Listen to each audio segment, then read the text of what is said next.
what is learning?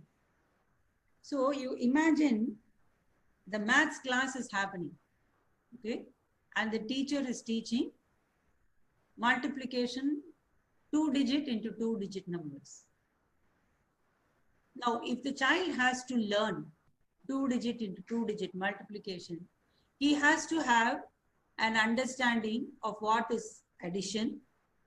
He has to recall his tables. He has to know place value before he even understands what is multiplication of 2 digits.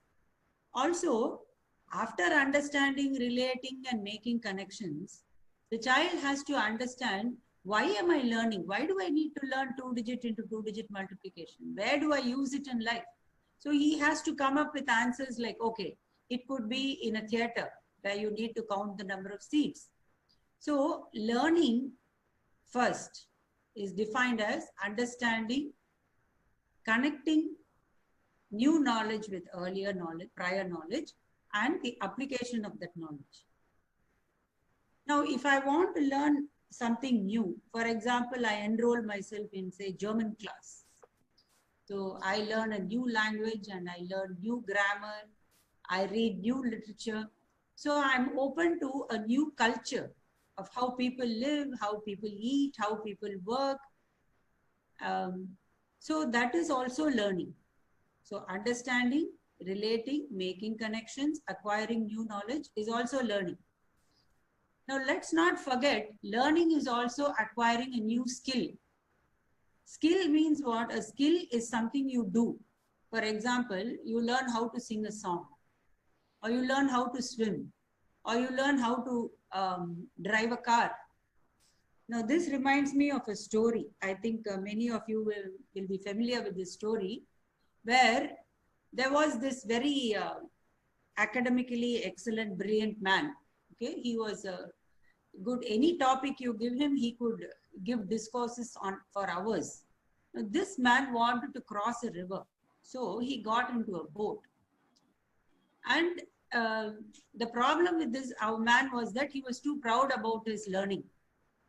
So he went and asked the boatman. He was boasting about his various qualifications and whatever. And he asked the boatman,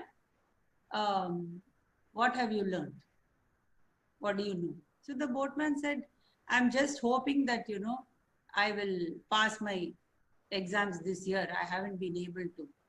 So the boat was moving in the river and it became dark and it started pouring. There was a storm.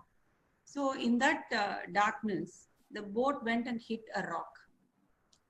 And there was a hole in the boat. There was a crack. Water started coming into the boat. So now the boatman turned back and asked, Sir, I think we are going to drown. Do you know to swim? Now our hero was at a loss. Now how is he going to save himself? He is very learned. He knows many things. He can give discourses for hours. But when there is a storm, where was the calm? He started panicking. And in all possibility, he couldn't save his own life. So let us not underestimate the learning of a skill or a behavior to stay calm when things are not going the way you want. That is also learning. Another aspect of learning is how families seamlessly pass on traditions and customs and habits. Many of our families, how we celebrate a particular festival. What does mummy cook for Diwali? What puja do we do for Krishna Jayanti? So these are all customs and traditions which are passed on seamlessly, and the child is constantly learning by experience. Similarly, ethics and values are also learned, though they need not be extrinsically or explicitly taught. Children keep learning ethics and values by constantly watching their parents.